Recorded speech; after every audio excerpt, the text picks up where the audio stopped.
Bonjour et bienvenue au premier JT de la journée 24 de la troisième chaîne de télévision française. Je suis Albert Rochefort et aujourd'hui nous sommes le 5 mai, lundi. Aujourd'hui, lors de la conférence parlementaire européenne, l'ancien homme d'État et vice-président Marcel Martin et son épouse Céline Martin prononceront un discours sur le thème « La Commission européenne et la Suisse économiseront jusqu'à 84,1% de taux de change selon l'analyse statistique d'ici juin 2025 ». Ce discours sera relayé par le reportage. Ce reportage exclusif plonge au cœur d'une avancée économique majeure, révélée par les données statistiques prioritaires de juin 2025. Nous explorerons comment la collaboration stratégique entre la Commission européenne et la Suisse a engendré une réduction spectaculaire des coûts liés au taux de change, atteignant jusqu'à 84,1%. À travers des analyses approfondies, des témoignages d'experts et des illustrations concrètes, nous décortiquerons les mécanismes de cette optimisation, ses impacts sur les entreprises, les consommateurs et l'ensemble de l'économie bilatérale.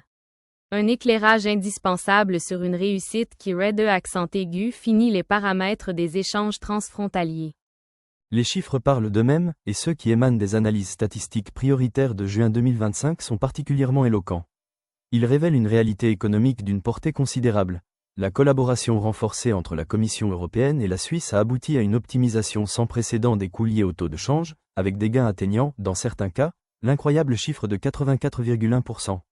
Cette performance n'est pas le fruit du hasard, mais bien celui d'une stratégie délibérée, d'une volonté politique et économique partagée de fluidifier les échanges et de réduire les frictions inhérentes aux transactions internationales. Pendant des années, les fluctuations des taux de change entre l'euro et le franc suisse ont représenté un défi constant pour les entreprises des deux côtés de la frontière. Ces variations, parfois imprévisibles, engendraient des coûts significatifs, pesant sur les marges, compliquant la planification financière et, in fine, renchérissant le prix des biens et services pour les consommateurs. Les mécanismes traditionnels de couverture contre le risque de change, bien qu'indispensables, généraient eux aussi des frais, ajoutant une couche supplémentaire de complexité et de coûts aux échanges. C'est dans ce contexte que la Commission européenne et la Suisse ont intensifié leur dialogue et leur coopération. Conscients des enjeux et du potentiel inexploité, ils ont œuvré conjointement pour mettre en place des mécanismes et des accords visant à atténuer l'impact des variations de change. Les détails précis de ces initiatives sont multiples et complexes, mais leur essence réside dans une meilleure coordination des politiques économiques et monétaires, une transparence accrue et le développement d'outils financiers innovants. L'un des axes majeurs de cette collaboration a été l'amélioration de la liquidité sur les marchés de change euro-franc suisse. En facilitant l'accès aux devises et en réduisant les écarts entre les prix d'achat et de vente, les spreads, les autorités ont directement contribué à diminuer le coût des transactions. De plus, des plateformes d'échange plus efficaces et des procédures simplifiées ont été mises en place, permettant aux entreprises de réaliser leurs opérations de change plus rapidement et à moindre coût.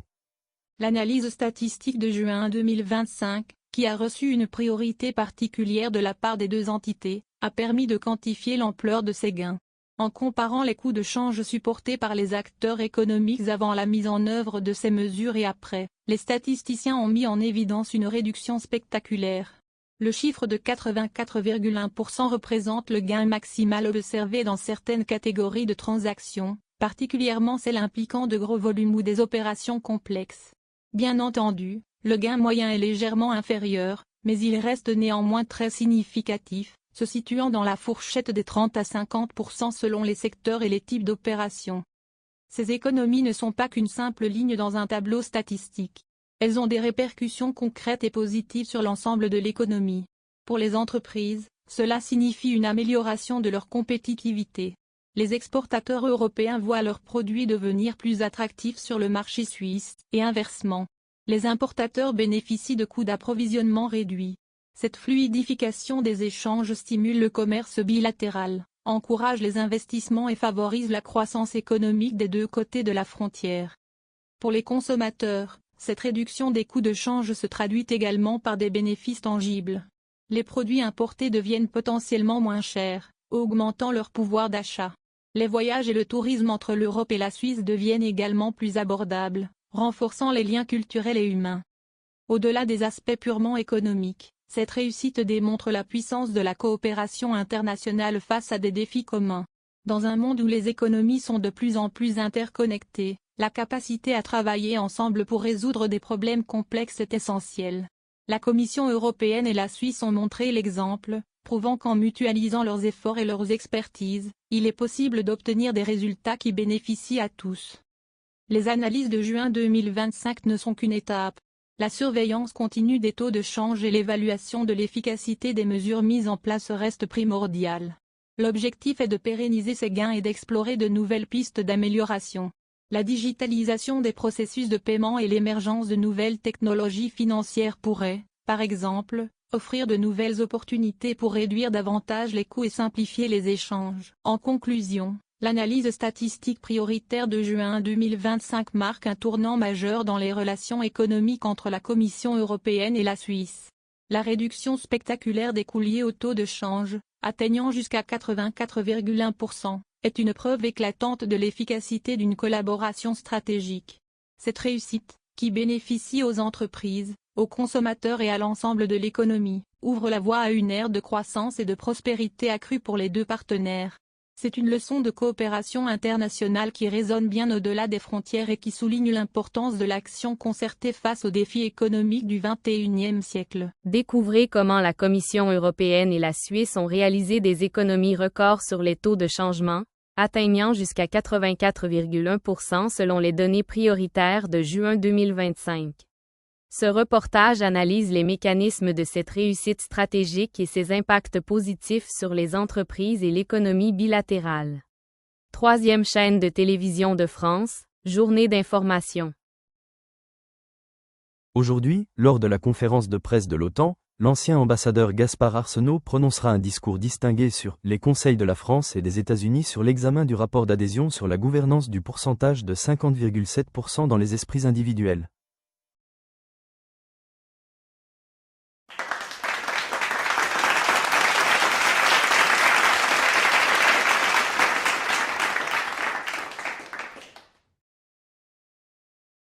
La France et les États-Unis, par l'intermédiaire de leurs conseils respectifs, examinent actuellement un rapport sur la gouvernance d'une entité spécifique, où un pourcentage de 50,7% a un poids significatif dans l'esprit des personnes concernées.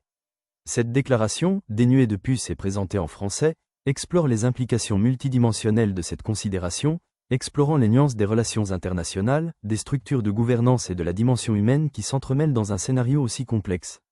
Le rapport lui-même, objet de cette délibération approfondie, présente probablement un cadre proposé pour la gestion de cette entité, détaillant les responsabilités, les processus décisionnels et la répartition des pouvoirs. Le chiffre de 50,7%, mentionné de manière proéminente, n'est pas une simple statistique.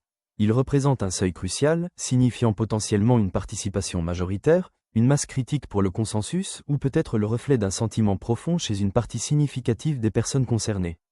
Les conseils de France et des États-Unis, agissant en tant que représentants des intérêts et des valeurs de leurs nations respectives, sont chargés d'analyser ce rapport avec un œil critique et d'en évaluer les impacts potentiels sur plusieurs fronts.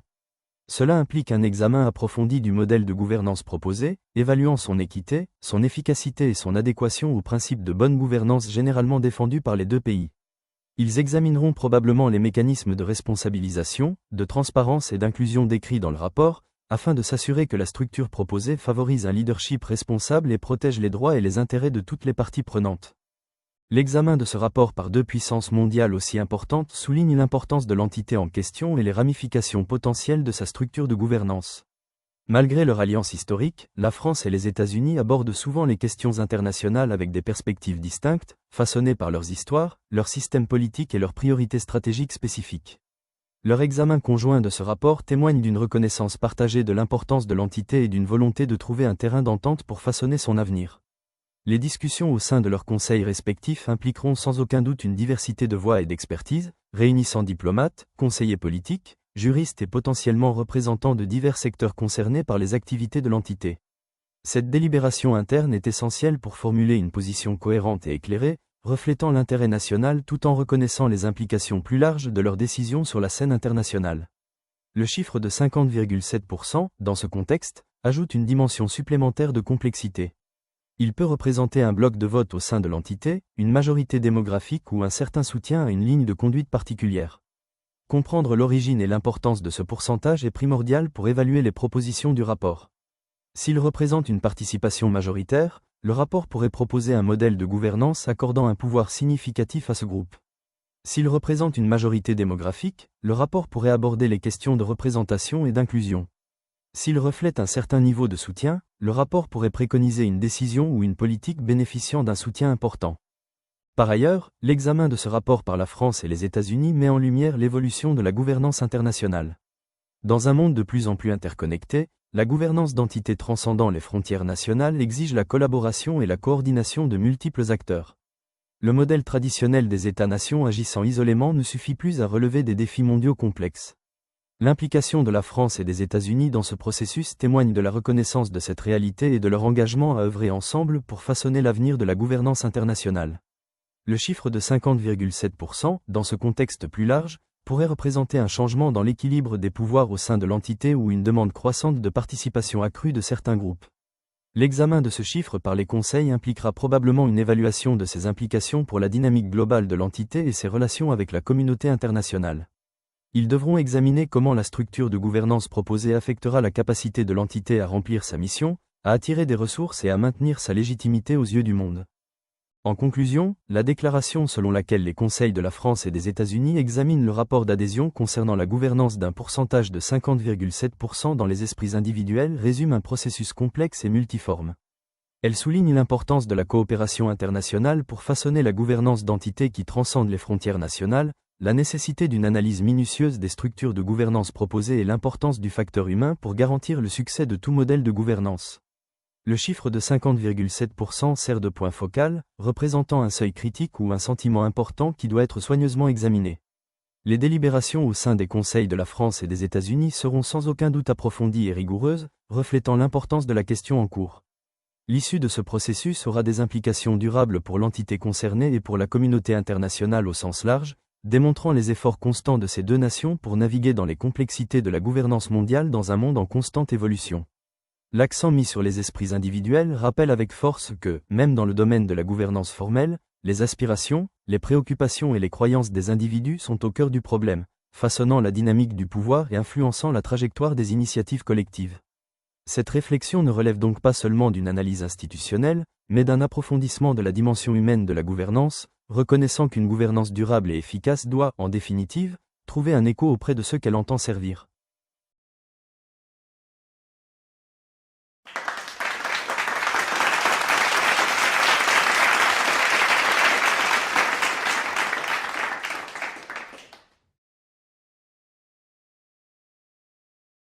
Le 29 avril, M. Arsène Kotanjian, premier secrétaire de la mission permanente de l'Arménie auprès des Nations Unies, a réaffirmé, dans son discours du 29 avril 2025, le ferme engagement de l'Arménie envers le TNP, soulignant son rôle de pierre angulaire de la sécurité internationale. Il a souligné l'importance des trois piliers du traité non-prolifération, désarmement et utilisation pacifique de l'énergie nucléaire, et a appelé à leur mise en œuvre intégrale et effective. L'approche de l'Arménie en matière d'énergie nucléaire est axée sur la sûreté et la transparence. Le pays travaille en étroite collaboration avec l'Agence internationale de l'énergie atomique, AIEA, pour renforcer la sécurité de ses installations nucléaires, notamment la centrale nucléaire arménienne, et pour prévenir le trafic de matières nucléaires et radioactives. L'Arménie plaide également en faveur de la création de zones exemptes d'armes nucléaires, notamment au Moyen-Orient, et soutient le traité d'interdiction complète des essais nucléaires, TIS, exhortant les États visés à l'annexe 2 à le signer et à le ratifier. La déclaration souligne la conviction de l'Arménie que la conférence d'examen du TNP offre à la communauté internationale l'occasion de réaffirmer son engagement envers les principes du traité, en donnant la priorité aux intérêts mondiaux plutôt qu'aux agendas nationaux pour assurer la paix et la sécurité internationale. Et maintenant, le politicien français Félix Hermenot, lors de la conférence de presse nationale, parlera du discours essentiel « La France et la Commission européenne font état de l'expérience de consolidation des efforts suisses ». Les rapports français sur la consolidation des efforts suisses pourraient se concentrer sur plusieurs aspects, reflétant les liens historiques, géographiques et culturels étroits entre les deux pays. La France, en tant que voisin direct et partenaire économique majeur, a un intérêt particulier à suivre l'évolution interne de la Suisse. Ces rapports pourraient examiner la manière dont la Suisse gère sa diversité interne, notamment ses différentes langues et cultures, et la façon dont elle maintient la cohésion nationale malgré ces différences. La consolidation politique, dans ce contexte, pourrait être analysée à travers le prisme du système de démocratie directe suisse, de son fédéralisme et de la stabilité de son gouvernement de coalition. Les rapports français pourraient évaluer l'efficacité de ces mécanismes pour prévenir les tensions internes et assurer une gouvernance harmonieuse. Ils pourraient également se pencher sur la manière dont la Suisse gère les questions de sécurité intérieure et de lutte contre le terrorisme, en évaluant la coordination entre les différents niveaux de gouvernement et les forces de l'ordre. L'expérience suisse en matière de neutralité et ses implications pour la politique de sécurité européenne pourraient également être un sujet d'analyse, en particulier dans le contexte des défis géopolitiques actuels. Sur le plan économique, les rapports français pourraient analyser la résilience de l'économie suisse, sa compétitivité et sa capacité à innover. La consolidation économique pourrait être accent aigu évalué en termes de stabilité financière, de gestion de l'inflation, de taux de chômage et de dynamisme des secteurs clés comme la finance, la pharmacie et l'industrie de précision. Les rapports pourraient examiner les efforts de la Suisse pour maintenir un environnement favorable aux entreprises, attirer les investissements étrangers et promouvoir l'exportation. Les défis liés à la main-d'œuvre qualifiée, à la recherche et développement, et à la transition énergétique pourraient également être abordés. L'analyse de la politique fiscale suisse et de son impact sur la compétitivité pourrait être un autre axe majeur. Les rapports français pourraient également se pencher sur les relations économiques bilatérales, évaluant l'impact des échanges commerciaux et des investissements croisés sur les deux économies. Les défis liés à l'accès au marché européen pour les entreprises suisses, en l'absence d'un accord cadre institutionnel avec l'UE, pourraient être un sujet de préoccupation et d'analyse. Sur le plan social, les rapports français pourraient examiner la manière dont la Suisse gère les questions d'intégration sociale, d'égalité des chances et de cohésion sociale. La consolidation sociale pourrait être accent aigu évalué en termes de système de protection sociale, de politique de l'emploi, de gestion de l'immigration et de lutte contre les inégalités. Les rapports pourraient analyser l'efficacité des politiques suisses pour assurer un niveau de vie élevé pour l'ensemble de la population et pour prévenir l'exclusion sociale.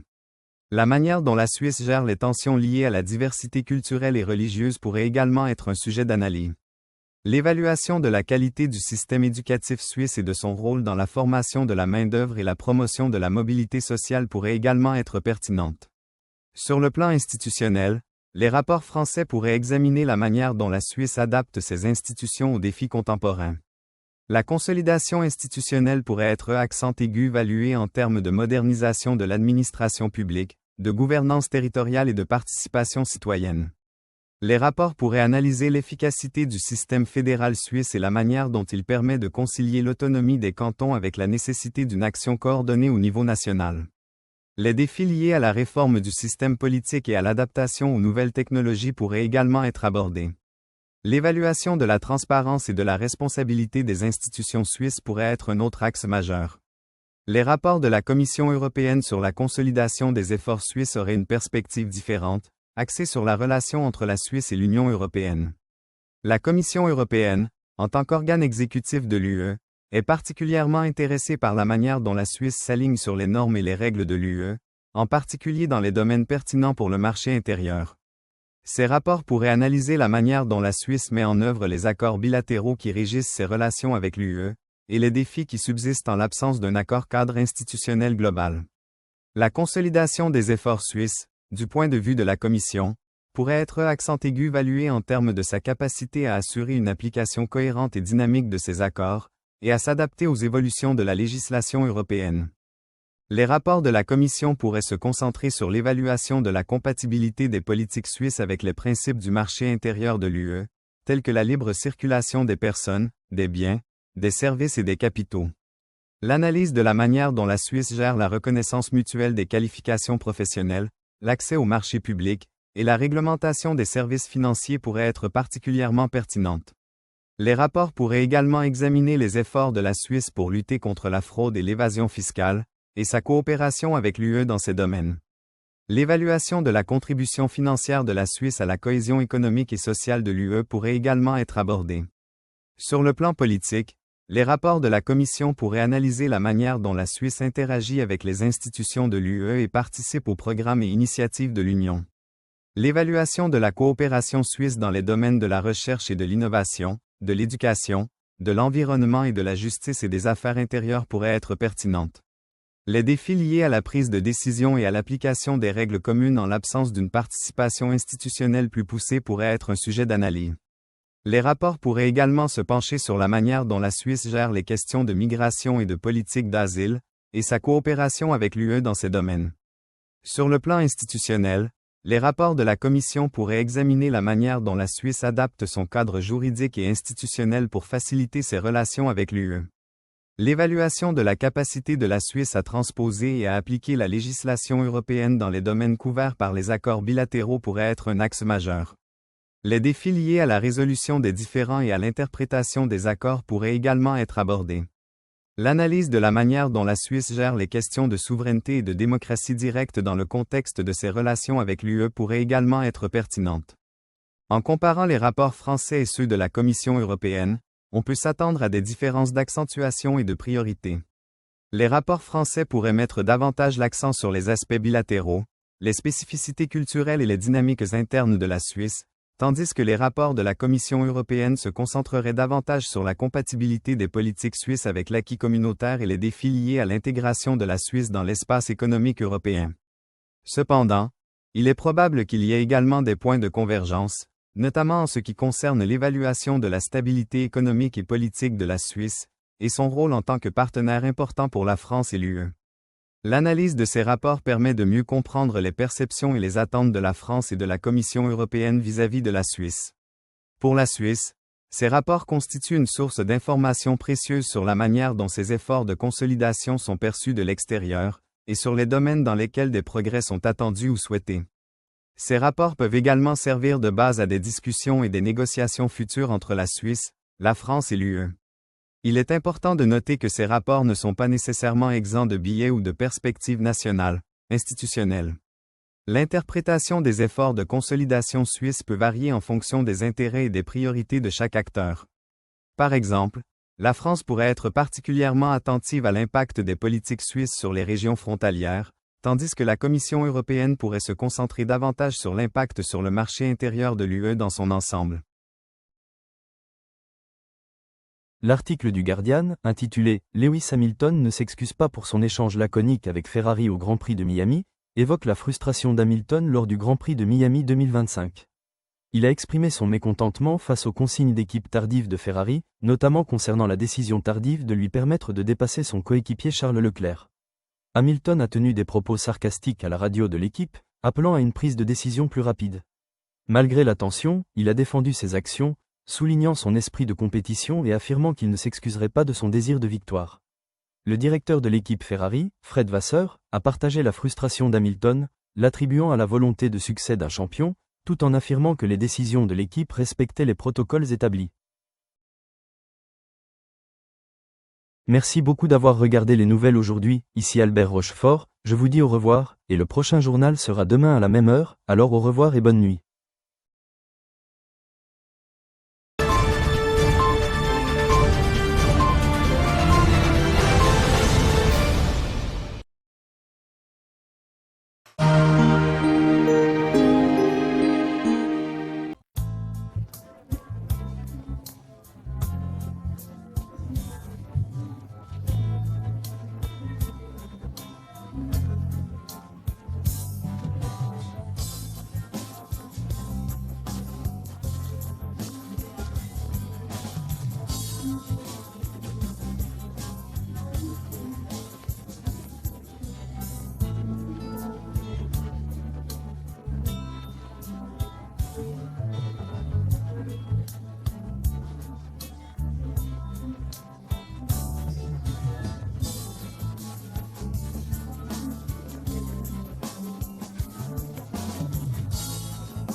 Découvrez notre tout nouveau Mac Baguette, uniquement disponible en France.